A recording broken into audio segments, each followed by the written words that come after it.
Alhamdulillahirabbil alamin. Wassalatu wassalamu ala a'azzil mursalin Sayyidina wa nabiyyina wa maulana Muhammadin. Dan salawat paling penting saya doain cepat ziarah ke Madinah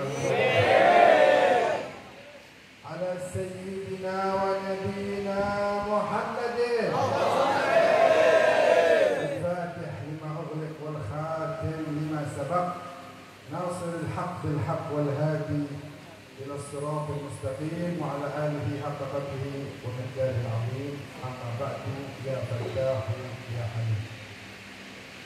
Hadirin yang dimuliakan oleh Allah, Assalamualaikum warahmatullahi wabarakatuh. Yang kami muliakan para habaib, anak cucunya Nabi Muhammad SAW. Semoga dengan kehadiran beliau-beliau, datuknya juga hadir bersama kita pada malam hari ini. Para ulama pewarisnya Nabi Muhammad SAW, yang kita sama-sama doakan semuanya mudah-mudahan Allah berikan umur yang panjang. Amin. Allah sehatkan badannya, Allah luaskan rezekinya, dan Allah menangkan perjuangannya. Amin ya rabbal alamin. Wabil khusus yang kita muliakan Abuya Kiai Haji Dodi Al-Bukhari dan beserta keluarga besar beliau. Alhamdulillah, pada malam hari ini kita bisa berkumpul bersama di sebuah perkumpulan yang mudah-mudahan menjadi penyebab turunnya rahmat Allah Subhanahu wa taala. Semoga semua yang hadir, yang di kanan, yang di depan, yang di kiri, yang di belakang, semuanya sebelum berdiri pulang ke rumah masing-masing dosanya telah diampuni oleh Allah. Kalau ada yang sakit, baik penyakit zahir, penyakit batin, semuanya diangkat oleh Allah. Dan kita punya hajat, baik hajat dunia dan hajat akhirat, semuanya dikabulkan oleh Allah. Amin amin ya rabbal alamin. Alhamdulillah, mari sama-sama kita memulai majlis atau muhadarah atau maudhu' hasanah pada malam hari ini dengan sama-sama kita menyeru nama Allah, ya Fattah. Wahai yang Maha Pembuka, bukakan hati kita, bukakan rezeki kita, bukakan segala kebaikan buat kita. Kita panggil ya Alim, wahai yang Maha Mengetahui. Kita minta agar hati kita semuanya diajarkan bagaimana cara cinta kepada baginda Rasulullah SAW. Saya pengen semuanya baca sama-sama ya Fattah ya Alim. Lalu kemudian kita juga bertawassul dengan Al-Quranul Karim. Sama-sama kita baca ya Fattah ya Alim. Ya Fattah ya Alim, ya Fattah ya Alim, ya Fattah ya Alim bil Qur'anil Karim. Semua ya Fattah, lebih semangat. Ya Fattah ya Alim, ya Fattah ya Alim bil Qur'anil. Alimna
ذكري بالقرآن الكريم يا فتاح يا عليم يا فتاح يا عليم يا فتاح يا عليم بالقرآن دائما ربي صل على النبي المرسل بالكتاب المنزل بالقرآن الكريم يا فتاح يا عليم يا فتاح يا عليم يا فتاح يا عليم بالقرآن وعلى كل آل والصحابة أبطال ودعاة الجهال بالقرآن الكريم يا فتاح يا عليم يا فتاح يا عليم يا فتاح يا عليم بالقرآن الكريم صلى الله على محمد. Kira-kira masih pada bentang apa enggak? Terus lanjut. Udah. Jadi tadi itu pada muap semua saya lihat. Nyemil ngantuk akhirnya. Masya Allah. Bapak Ibu yang sediakan semakin lama duduk di sini semakin terang kumpulan kita nanti insyaallah. Hadirin yang dimuliakan oleh Allah. Tahu Abu Lahab? Tahu Abu Lahab? Tahu? Mau ketemu Abu Lahab? Mau. Etak rumahnya. Abu Lahab seseorang yang wafat dalam keadaan tidak beriman kepada Allah. Sehingga dalam sebuah hadis diceritakan saudaranya Abbas mimpi jumpa dengan Abu Lahab. Tanya, bagaimana keadaan wahai Abu Lahab? Dia bilang keadaan seperti kamu lihat, tersiksa, terhina. Amat sangat pedih siksaan yang aku dapat. Tapi Abu Lahab kemudian mengatakan, wahai saudaraku Abbas, setiap hari Senin azabku diringankan oleh Allah Subhanahu wa taala. Karena hari Senin ketika baginda Nabi sallallahu alaihi wasallam lahir di muka bumi, Abu Lahab ikut senang membebaskan Suwaibah budaknya yang memberikan kabar tersebut dan ikut berkorban yang jumlahnya 100 onta. Waktu itu Bani Hashim berkorban demi memperingati kelahirannya baginda Rasulullah sallallahu alaihi wasallam.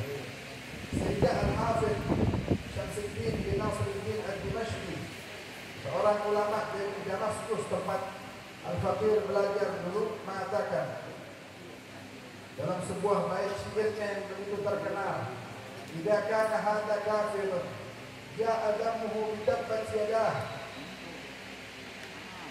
fil jahimi mukhallada hatta annahu yukhaffafu anhu fi yawmil ithnain bisururin bi ahmada fama dhannu bil 'abdi alladhi ula umrihi bi ahmada masruran wa mata muwahhidan." Abu Lahab yang Allah terangkan dalam Al-Quran, tabbat yada Abi Lahab wa tab, dijelaskan bahwa dia tersiksa akan diazab selama-lamanya. Ternyata dalam hadis disebutkan setiap hari Senin dia diizinkan meminum air untuk meringankan azabnya, karena dia pernah senang sekali ketika Muhammad bin Abdullah sallallahu alaihi wasallam lahir ke muka bumi. Lalu bagaimana nasib orang yang bukan hanya sehari senangnya, sepanjang umur, sepanjang hidup dia senang dengan kelahiran Nabi dan wafatnya dalam keadaan bertauhid kepada Allah Subhanahu wa taala. Kalau yang satu hari senang diberikan keringanan dalam adab neraka padahal tidak beriman, apalagi kita sepanjang hidup kita akan senang dan bahagia dengan peristiwa kelahiran baginda Nabi, dan kita insya Allah wafat dalam keadaan bertauhid kepada Allah Subhanahu wa taala. Amin. Ya rabbal alamin.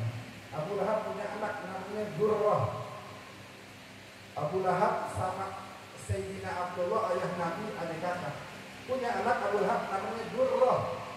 Sekali waktu setelah wafat Abu Lahab, Durrah lagi jalan, tiba-tiba orang-orang yang sudah beriman di zaman Nabi itu ngeledek Durrah dengan bertepuk tangan, mengatakan wa mar'atuhu hammalatal hatab fi jidha hablum min masad wa mar'atuhu.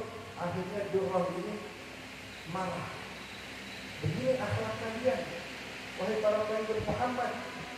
Saya diledekin padahal saya seorang wanita sendirian dan kesalahan itu kesalahan ayah saya. Kenapa saya yang dihina seperti ini? Lalu keluarlah baginda Nabi dan mengatakan kepada para sahabatnya, ketahuilah, Durrah ini masih bagian dari keluarga saya. Ternyata Durrah kagum dan takjub dengan akhlaknya Nabi dan melihat bahwa Nabi bela dia di depan para sahabatnya. Akhirnya Durrah masuk ke agama Islam. Alhamdulillah. Coba dibayangkan akhlak baginda Nabi SAW. Menjadikan orang yang tidak beriman karena akhlaknya Nabi jadi beriman. Dan begitu banyak kisah-kisah yang demikian. Kenapa? Karena Nabi tunjukkan budi pekertinya, innama bu'ithu liutammima makarimal akhlak. Gak ada celahnya baginda Nabi. Abunya Sayyid Muhammad bin Ali al-Maliki, kitabnya dengan jelas judulnya Muhammad al-Insanul Kamil. Rasulullah adalah manusia yang sempurna. Dicari celahnya dari fisik, gak ketemu. Dicari celahnya dari kesehariannya, gak ketemu. Orang mau menghina bingung, gak ada celahnya. Akhirnya yang diadakan adalah fitnahan demi fitnahan. Bukan sihir, dibilang sebagai orang gila, ini semuanya fitnah. Tapi dicari celah dari sifatnya atau dari fisiknya, nggak jumpa. Dialah baginda Nabi Muhammad SAW. Ada waktu itu sahabat yang pada kumpul makan daging ontak. Makan daging ontak, lagi makan, ada satu sahabat, mohon maaf, buang angin. Nggak ada suaranya, tapi baunya kecium. Ini sahabat yang lain mikir, siapa dia untuk depan Rasulullah? Orang ngajar dia. Sahabat yang lain itu masing-masing bilang begini, kita tunggu aja, nanti siapa yang wudhu. Kalau mau sholat berarti dia yang kentut karena dia batal wudhu. Rasulullah tahu, Rasulullah ingin menjaga perasaannya, karena kalau seandainya dia ketahuan, dia pasti malu seumur hidup. Akhirnya kata Nabi, siapa dari kalian yang makan daging ontak, hendaknya dia wudhu sebelum dia makan. Itu akhlak baginda Nabi SAW.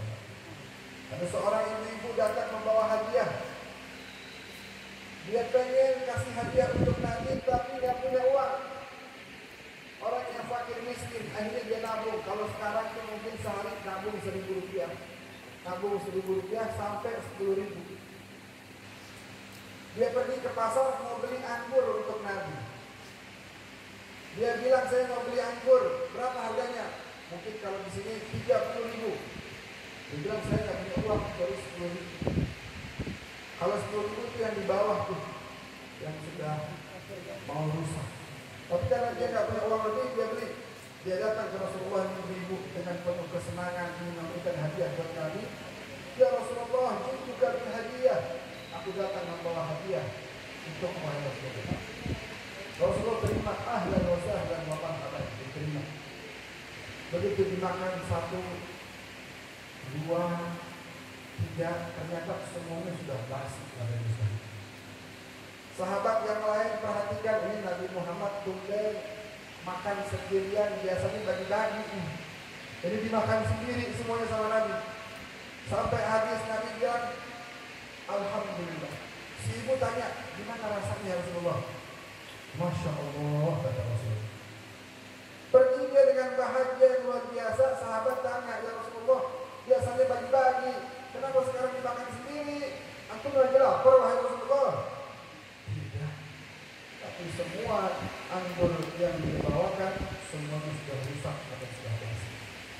Saya takut kalau antum semuanya makan akan nampak wajah yang merasa tidak enak dari anggur tersebut. Saya nggak mau menyakiti hati sang ibu.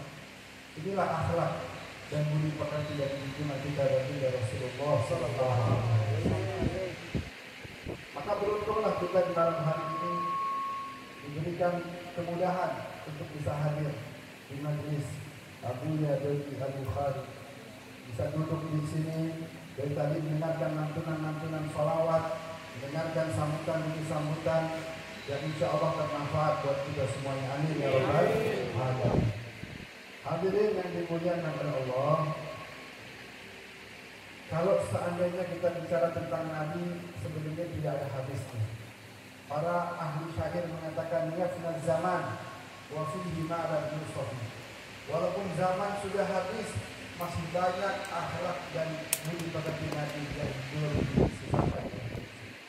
1400 tahun namanya, ulama semuanya berebutan ingin memuji Nabi. Tapi Al-Habib Ali bin Muhammad yang tadi dibacakan maulidnya, disebutkan di situ bahwa wa in kanat al-alsun la tahdi bi ushri mi'shar min awsaf dan al-mawsuf. Tidak akan bisa walaupun disifati 1% dari sifatnya baginda Rasulullah SAW.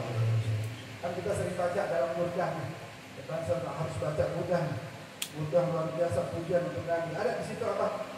Da'amat da'atun nasara fi nabihi wahkum bima syi'ta madhan fihi wahtakimi wansur ila dhatihi ma syi'ta min syarafin wansur ila qadrihi ma syi'ta min idhami fa inna fadla rasulillahi laisa lahu haddun fa yu'rida anhu nabiqan bimani. Jadi tinggalkan apa yang dikatakan oleh kaum Nasrani. Kaum Nasrani mengatakan bahwa nabinya itu adalah Tuhan. Makanya Nabi Isa kalau nanti diceritakan dalam riwayat itu, manusia semua datang nanti di hari kiamat, datang ke Nabi Adam, ke Nabi Nuh, Nabi Ibrahim, Nabi Musa, Nabi Isa. Nabi Isa ketika dimintai pertolongan mengatakan, aku malu meminta tolong kepada Allah, sedangkan aku belum mampu menjadikan umatku menyembah hanya kepada Allah. Sebagian dari mereka menyembah juga kepadaku, makanya aku tidak bisa memberikan bantuan buat kalian. Nabi Nuh dimintai pertolongan, kata Nabi Nuh, anakku saja tidak bisa aku selamatkan. Ketika aku perintahkan dia naik ke atas perahu, dia mengatakan sa'au ila jabalin, saya akan naik ke atas gunung. Begitu juga Nabi Adam dimintai pertolongan, kata Nabi Adam, tidak, nafsi Allah larang saya mendekati pohon khuldi, namun aku dekati pohon tersebut. Karena itu satu-satunya manusia yang bisa kita mintakan pertolongan adalah hanya dia, baginda Nabi besar Muhammad sallallahu alaihi wasallam. Bapak Ibu tahu ada sebuah kisah dalam Maulid tidak? Ini pasti Abuya Dodi sering baca dulu di Darul Mustafa di Hadramaut di Yaman. Ada qasidah yang sangat indah menceritakan apa? Seseorang pengen ziarah Nabi. Mudah-mudahan semuanya dikasih rezeki yang halal bisa ziarah Nabi Muhammad. Satu orang pengen ziarah Nabi naik onta, tapi di tengah-tengah perjalanan dia tersesat, kehilangan arah.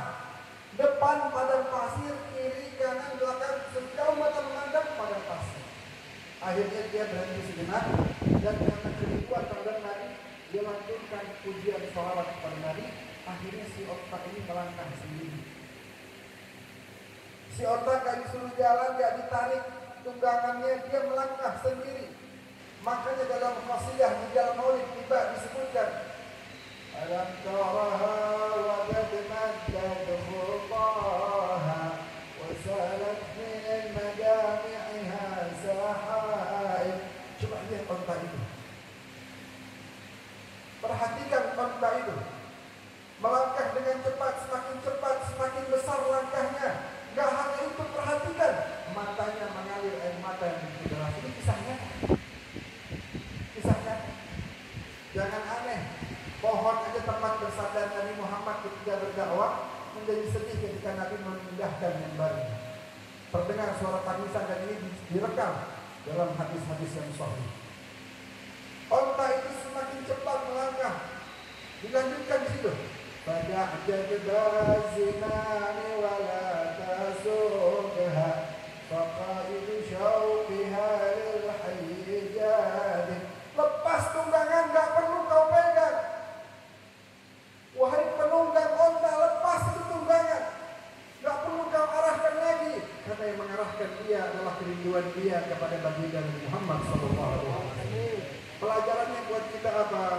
فهم طربا كما هانت وإلا فإنك في طريق الحب كادم. Bersegeralah, datangilah junjungan kita baginda Rasulullah SAW sebagaimana onta yang rindu ingin berjumpa dengan beliau.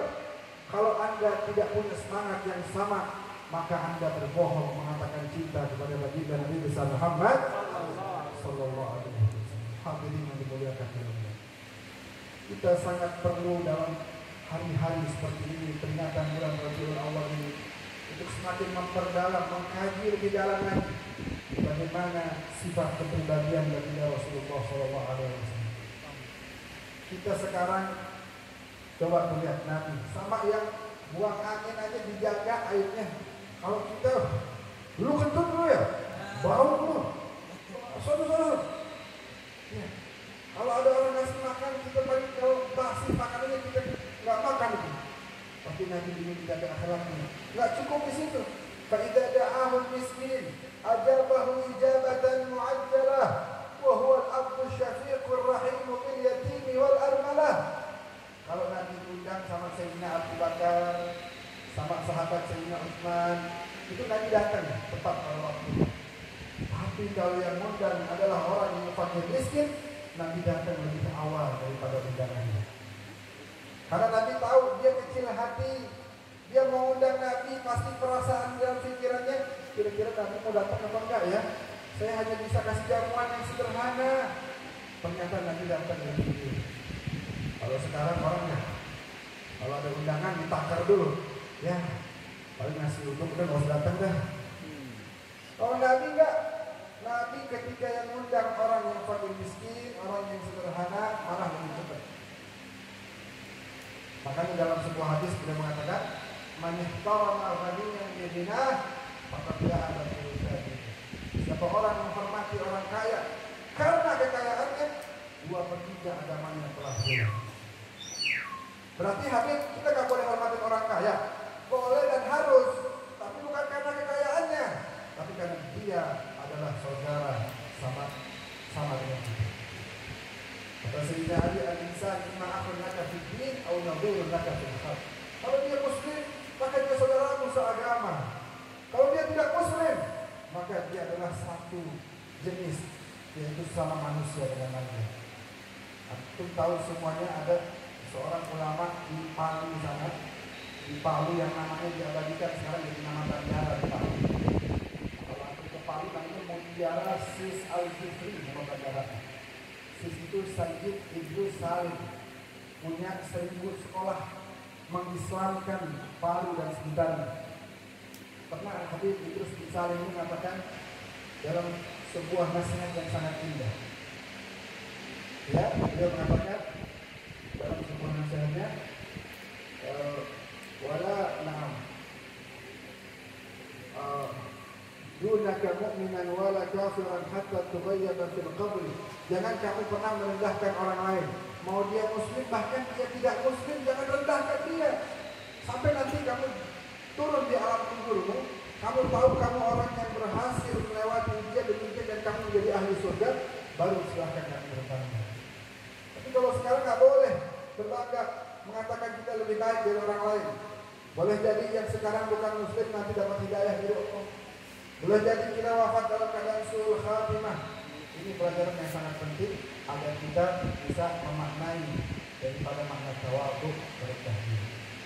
Hadirin yang dimuliakan oleh Allah, sering saya bilang di mana-mana bahwa kita ini umat Islam di Indonesia mayoritas lebih dari 80%, hampir 90% jumlahnya. Maka kita adalah orang yang paling bertanggung jawab untuk mensejahterakan bangsa dan negara Indonesia. Betul? Betul apa enggak? Kita yang paling, saya sering bilang di mana-mana, wahai bangsa Indonesia, apapun sukumu, apapun warna kulitmu, apapun bahasamu, bahkan apapun agamamu, kita ini umatnya Muhammad gak diajarkan berbuat zalim kepadamu. Kita umatnya baginda Nabi diajarkan menjadi rahmah, menjadi bentuk kasih sayang Allah bagi alam semesta. Jangankan Anda yang sesama manusia, terhadap hewan, terhadap jamadat, kita semua harus berbuat baik, apalagi kepada sesama manusia. Makanya umat Islam nggak boleh berbuat zalim, nggak boleh mengambil hak orang. Ini tangan kita nih. Kalau kita pengen gunakan berjabat tangan dengan Nabi, jangan gunakan ini untuk mengambil hak orang lain. Jangan gunakan ini untuk memukul atau menggolimi orang lain. Tapi gunakanlah untuk mengelurkan kasih sayang dari Allah Subhanahu wa Ta'ala. Hadirin kaum muslimin muslimat yang dimuliakan oleh Allah. Ini acara kayak begini kita Maulid Nabi Muhammad SAW. Tapi ada orang-orang yang nggak senang tuh. Ada orang-orang yang itu acara apaan itu? Sesat, bid'ah, kafir masuk neraka itu. Na'udzubillah min. Saya mau tanya, acara kayak begini salahnya di mana? Coba cari salahnya. Kita silaturahmi disuruh apa enggak oleh Islam? Jawab yang kompak, disuruh apa enggak? Disuruh. Kita beliau menjamu tamu dengan makanan, disuruh apa enggak dalam Islam? Disuruh. Membaca sholawat, mendengarkan sholawat, disuruh apa enggak dalam Islam? Disuruh. Mendengarkan nasihat mawidah hasanah, disuruh apa enggak dalam Islam? Disuruh. Salahnya di mana ini? Ini acara ini yang dibilang bid'ah dan sesat oleh orang lain, itu salahnya di mana? Yang salah hati mereka, gak mau duduk bersama-sama dengan umat dan baginda Rasulullah SAW. Tapi saya sering bilang, kalau antum semuanya gak mau maulid, silahkan. Tapi jangan larang-larang kita. Kita gak akan maksa harus ikut. Tapi jangan larang-larang kita. Karena kita punya dalil dari ulama-ulama kita terdahulu. Banyak dalilnya. Dulu waktu saya belajar di Suriah, kita belajar ada namanya usul fikih. Jadi ada bab namanya bab muqaranah. Ya, contohnya dulu saya bawain. Bukan semua yang tidak dikerjakan oleh Nabi tiba-tiba jadi bid'ah. Contohnya.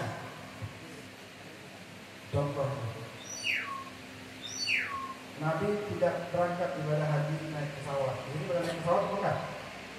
Hah? Belum pernah.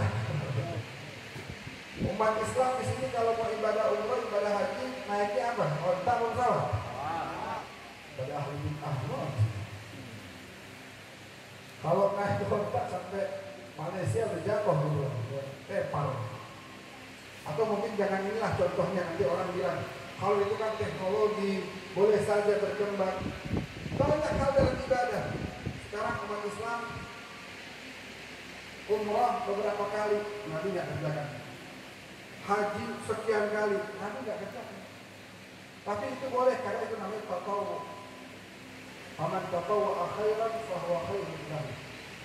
Tidak ada yang lebih dari yang dilakukan. Contoh yang lebih konkret, satu terakhir saya kasih. Di sini kalau bayar zakat pakai apa di sini? Pakai beras. Betul? Saya tanya, jawab yang kompak. Nabi pernah nggak zakat pakai beras? Hah? Ini zakat ini bagian terpenting di antara bagian terpenting dalam ibadah. Kenapa nggak ikut Nabi Muhammad? Kenapa nggak bayar zakat pakai gandum? Nah, karena jawabannya ada dalam usul fikih. Kita belajar bab muqaranah. Nanti ada juga situ maqasid syariat. Tujuan dari zakat itu adalah musa'adatul fuqara, membantu kaum fakir miskin. Kalau kita ikut bayar zakatnya pakai gandum juga, kira-kira orang fakir miskin terbantu apa enggak? Dimakan apa enggak tuh? Dibuang. Kalau maksa ikut Nabi pakai gandum, harus pakai gandum, maka tidak akan tercapai tujuan dari zakat tersebut. Betul? Betul. Makanya kita diajarkan dalam kitab yang tersebut oleh para ulama kita bahwa berikan zakat sesuai dengan makanan pokok di tempat dan daerah masing-masing. Di sini makanan pokoknya apa? Beras. Ini beras. Ini bangsa sakti semuanya. Beras yang dimakan ya. Beras makan ya? Hah? Saya tanya makannya apa? Beras ya? Beras dimakan begitu. Kalau di tempat saya nasi makannya. Di sini beras. Nasi yang terbuat dari. Makanya kalau seandainya kita makannya di sini adalah makanan pokok nasi yang terbuat dari beras, undang PCNU Kabupaten Bulu di Marungku sana untuk mengadakan istighatsah karena 6 bulan tidak turun hujan. Kita ke sana dari sini pesawat ke Ambon, dari Ambon naik pesawat lagi ke Kabupaten Bulu, ke Pulau Bulu, ya di Amea namanya. Terus kita nyebrang naik kapal 3 jam ke pulau namanya Pulau Manimpah. 3 hari saya di sana, handphone nggak berguna, nggak ada sinyal. 1 pulau nggak ada yang punya mobil. Ini tahun kemarin, 6 bulan nggak turun hujan. Akhirnya kita istighatsah di sana, baca sholawat di terakhir. Alhamdulillah malam ini juga dengan berkah Nabi Muhammad, Allah turunkan hujan langsung kontan Bapak Ibu sekalian. Itu ada ceritanya tuh saya bawakan di YouTube saya tuh. Kalau mau lihat jangan lupa subscribe dulu ya. Habis subscribe di like, di komen. Ada akunnya atas nama saya. Jadi begitu Bapak Ibu sekalian. Bukan berarti semua yang tidak dilakukan oleh Nabi itu tiba-tiba menjadi bid'ah. Buktinya kita zakat pakai beras Nabi ya. Buktinya kita khotbah di sini, khotbah Jumat, khotbah Idul Fitri, zakat pakai bahasa Indonesia. Karena maksud syariah daripada khotbah memberikan pemahaman. Jadi harus bahasa Arab. Kalau bahasa Arab nggak ada yang paham buat apa? Saya tanya, kalau kita khotbah Jumat yang hadir, mohon maaf semuanya orang-orang tuli. Kira-kira gimana khotbahnya? Hah? Kita ngomong teriak-teriak segede apapun nggak bermanfaat khotbah itu. Kalau pakai isyarat baru itulah kita harus belajar namanya maqasid syariah. Hadirin yang dimuliakan oleh Allah Subhanahu wa taala, saya nggak tahu di waktu ini masih ada apa kan? Hah? Masih ada sedikit lagi? Hah? Jadi rumahnya kan dekat, saya jauh sono. Tapi insya Allah ini berkah buat kita semuanya. Amin. Ya Rabbal Alamin. Kita sholawatan dulu biar semangat. Setuju? Setuju. Kita baca sholawat Nahdiyah. Mohon diiringi juga ya. Allahumma salli ala sayyidina Muhammad salatan turahibu wa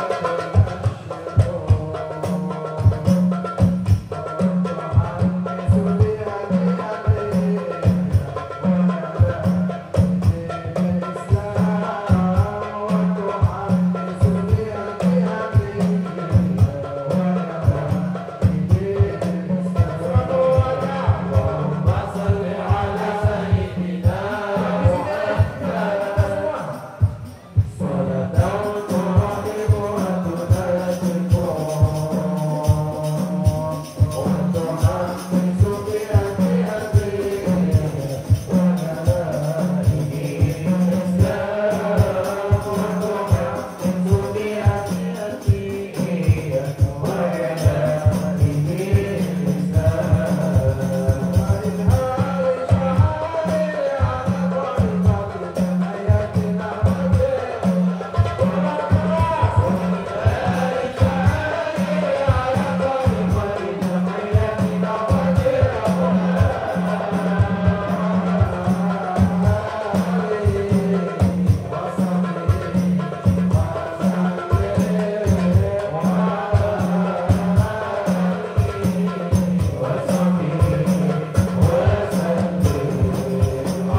lanjut sedikit lagi boleh? Boleh.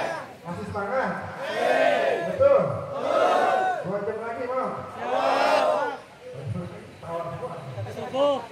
Subuh. Anda pulang duluan kalau subuh. Hadirin yang dimuliakan oleh Allah Subhanahu wa taala. Ada satu hal yang perlu kita perhatikan sekarang. Datang seseorang kepada Khalifah Rasulullah yang keempat, Amirul Mukminin Sayyidina Ali bin Abi Thalib, menanyakan, "Ma afqabu minal ardi was samawat?" Adakah yang lebih berat daripada bumi dan langit? Kita jangankan ngangkat bumi, ngangkat semen 100 kilo dengan kuat, betul?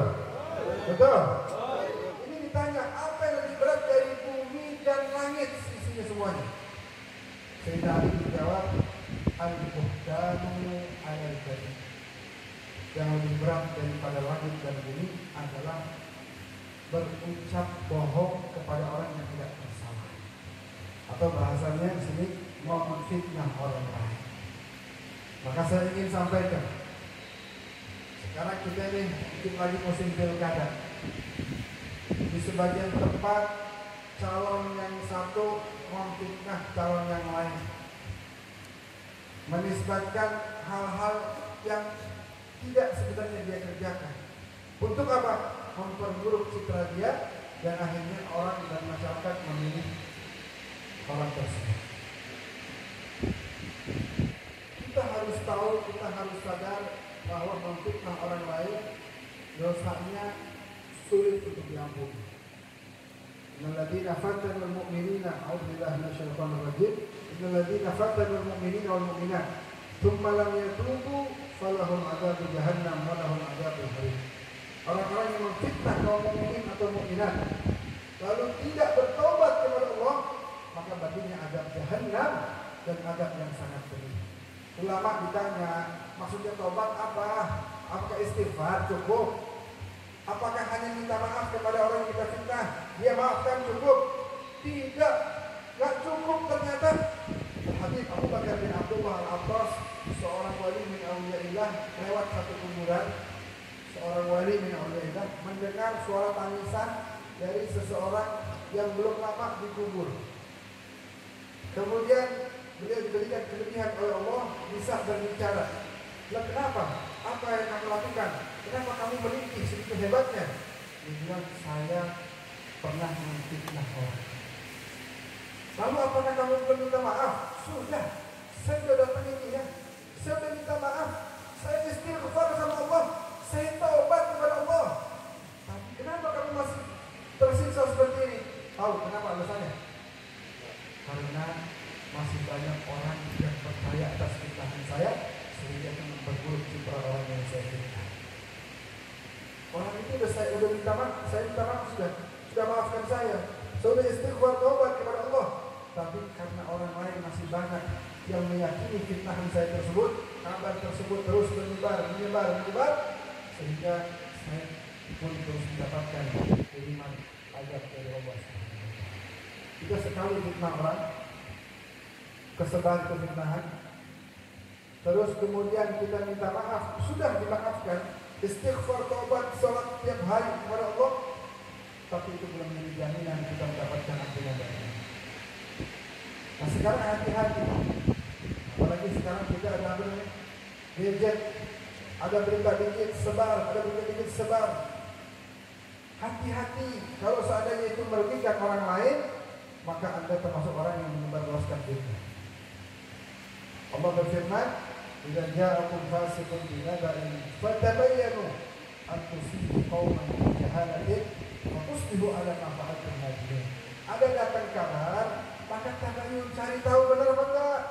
Jangan kamu sebarluaskan, akhirnya kamu telah berbuat zalim kepada orang tersebut. Dan akhirnya kamu akan menyesal, kata Allah dalam Al-Quran. Menyesal kenapa? Karena akan sulit bagi kamu menghapus dosa tersebut. Harus klarifikasi satu demi satu.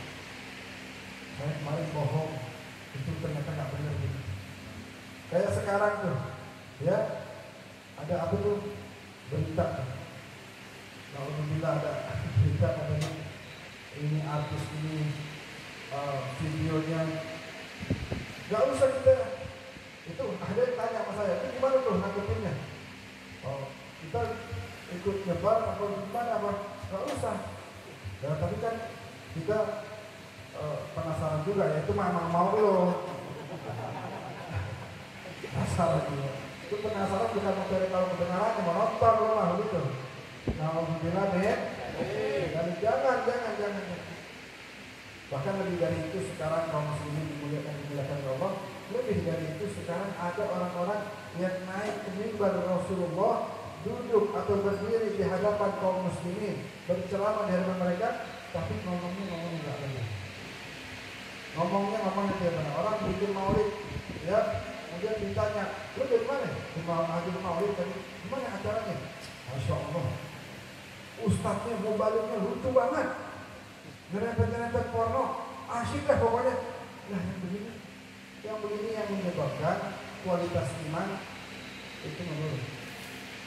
Apa nggak boleh dia bercanda? Boleh, bercanda silahkan. Tapi ketika kita dalam keadaan acara mohon seperti ini, bercanda mohon dikurangi.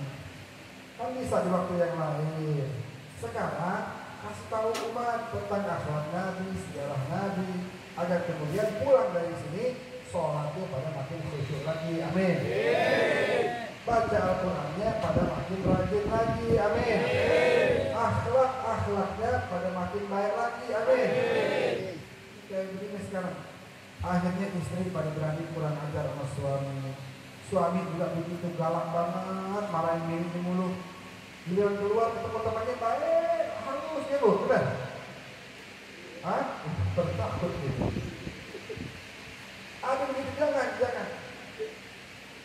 Kata Nabi yang paling sempurna imannya dari kalian adalah yang paling baik memperlakukan istri. Begitu.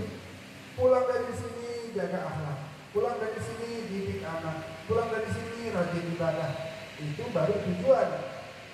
Bun Abu Yadwati mengadakan acara seperti ini tujuannya itu supaya kita pulang kualitas iman kita semakin bertambah. Amin ya Rabbal alamin. Sekarang saya mau tanya, saya mau kasih pertanyaan yang bisa jawab kita kasih hadiah. Kira-kira mau apa enggak? Mau. Ini permen buat mana? Bagi-bagi kan? Meriah banget di sini. Alhamdulillah. Yang bisa jawab saya kasih hadiah. Sekarang kan kita bulan Rabiul Awal, betul? Tahun berapa nih? 1442. Pertanyaan saya mudah aja. Kalau seandainya Rasulullah sekarang masih hidup bersama kita, bulan ini ulang tahun beliau yang keberapa? Kira-kira pada tahu kan? Ini kan bulan Rabiul Awal, bulan terakhirnya Nabi. Nah ini tahun ini nih, ini ulang tahun beliau yang keberapa? Siapa yang tahu? Siapa yang tahu angkatannya?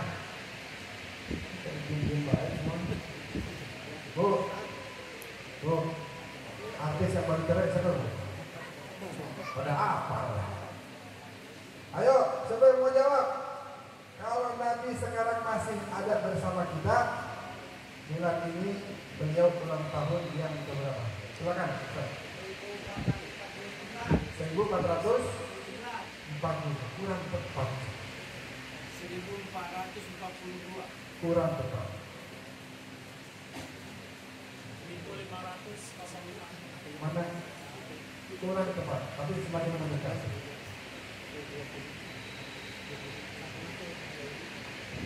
Ini dari mau jawab ya? Ini main handphone karena buka Google dulu. Wadah. Bu, tahu nggak? Nggak tahu? Gimana ya Bu? Silakan. 1503. Kurang tepat. Ayo, mana? Kurang tepat. Kurang tepat. 1482. 1482. Kurang tepat. 1886. Kurang tepat. Gimana? Nyerah? Hah? Kurang cepat. Bisa tunjukin nih hadiahnya. 2 lembar nih, ada 2 lembar. Ayo. 500.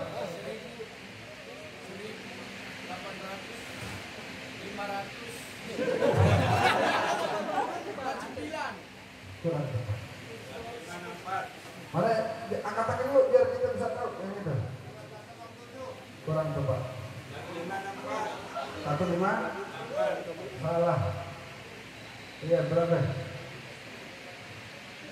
Kurang cepat.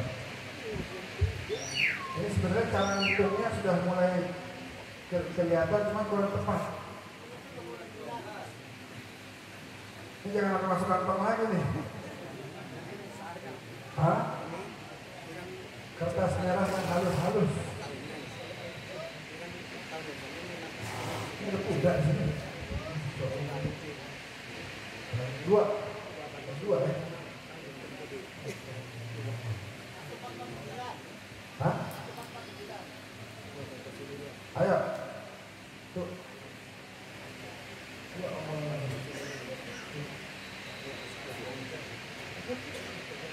1.477.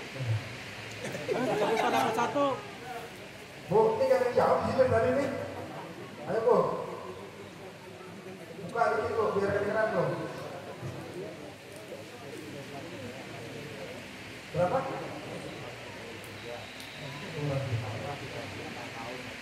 Ayo Pak. Salah. 1388. Salah.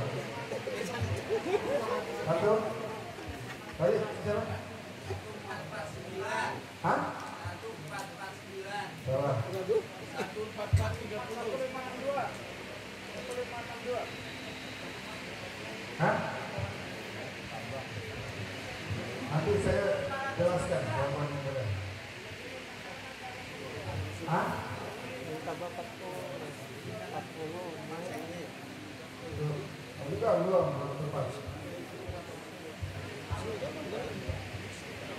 Nggak ada. Hah? Siapa? Ya, siapa? 1523.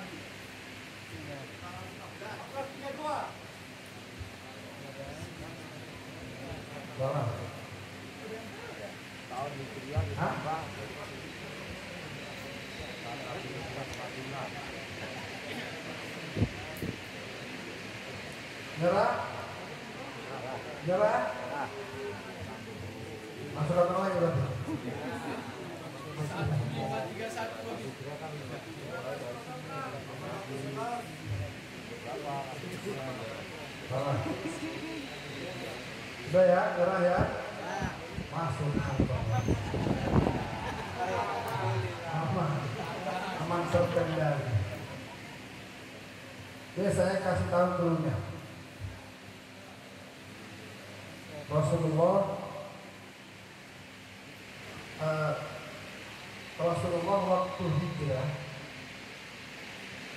itu tahun berapa hijriah? Nabi. 1 hijriah. Iya, no, menuju 1. Waktu Rasulullah hijrah, tadi Rasulullah hijrah umurnya apa? Rasulullah waktu hijrah itu adalah baru mulai tahun hijriah. Waktu Rasulullah hijrah umur beliau berapa? 35 tahun. 40 mendekati 35.